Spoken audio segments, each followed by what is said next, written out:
મોહનદાસ કરમચંદ ગાંધી, જેને સુભાષચંદ્ર બોઝે ભારતના રાષ્ટ્રપિતા તરીકે સંબોધ્યા હતા. હવે ભારત આઝાદ થયો તે પહેલાથી ગાંધીજી એવું કહેતા હતા કે જો દેશનો વિકાસ કરવો હોય તો ગામડાઓનો વિકાસ કરવો પડે. ગામડાઓનો વિકાસ થાય તો દેશનો વિકાસ થાય. પરંતુ ગુજરાતની પરિસ્થિતિ એવી છે કે જે ગામડાઓનો વિકાસ કરવા માટે ગ્રામ પંચાયતો બનાવેલી છે, એ ગ્રામ પંચાયતના સરપંચોએ ભૂખ હડતાળ કરવી પડી. ભૂખ હડતાળ કરવા પાછળનું કારણ હતું કે જે વિકાસના કામો કર્યા હતા તેના પૈસા સરકાર પાસેથી આવતા નહોતા. જોકે હવે આ ભૂખ હડતાળ સમેટાઈ ગઈ છે. આજે તેમણે પારણા કર્યા છે, પરંતુ આખી ઘટના શું હતી તેના વિશે વિગતે ચર્ચા કરવી છે. નમસ્કાર, તમે જોઈ રહ્યા છો ચક્રવાત ન્યૂઝ. હું આપની સાથે હેમલ.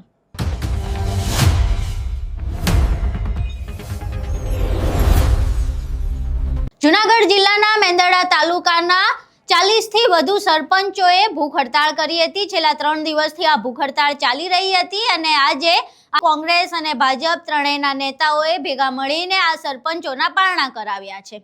હવે આખી ઘટના એવી હતી કે જે ગામડાઓના વિકાસ માટે સરપંચો પૈસા કાઢતા હોય, ગ્રામ પંચાયતમાંથી આ પૈસા નીકળતા હોય, પરંતુ પહેલા પૈસા નહોતા મળ્યા. સરપંચોએ વિકાસના કામો તો કરી દીધા. હવે સરકારમાંથી જે પૈસા મળવા જોઈએ એની ગ્રાન્ટ મંજૂર થઈ ગઈ, પરંતુ પૈસા આવતા નહોતા. હવે પૈસા નહોતા આવતા એટલે ક્યાંક ને ક્યાંક એવું દ્રશ્ય સર્જાયું હતું કે ગ્રામ પંચાયતના જે પંચો છે જાણે દેવામાં ડૂબી રહ્યા હતા. હવે તેમની માંગ હતી કે આ પૈસા તેમને મળી જાય, જેના કારણે તેમને દેવામાં છે તેવી અનુભૂતિ ન થાય અને જે ગામના વિકાસના કામો છે તે રાબેતા મુજબ ચાલુ રહે. હવે આખી ઘટનામાં આજે જે સરપંચો છે તેમને પારણા કર્યા છે. પહેલા અહીંયા પારણાના દ્રશ્યો જોઈએ.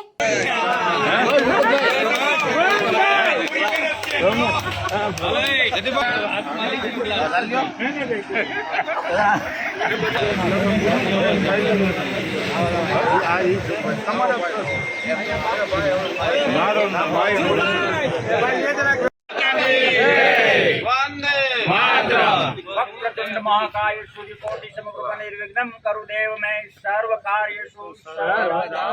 वाह.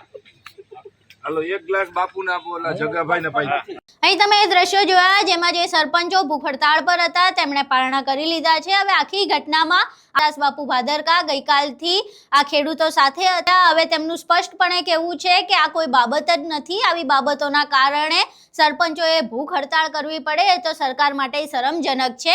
હવે ભૂખ હડતાળ તો સમેટાઈ ગઈ છે, પરંતુ ભવિષ્યમાં આવી વસ્તુ ફરીથી રિપીટ થાય છે કે કેમ? સરપંચો વિકાસના કામ માટે આવી રીતે હવામાં લટકે છે કે પછી સરકાર વ્યવસ્થિત તેમને ગ્રાન્ટ મંજૂર કરીને આપે છે? તે એક પ્રશ્નનો વિષય છે. આખો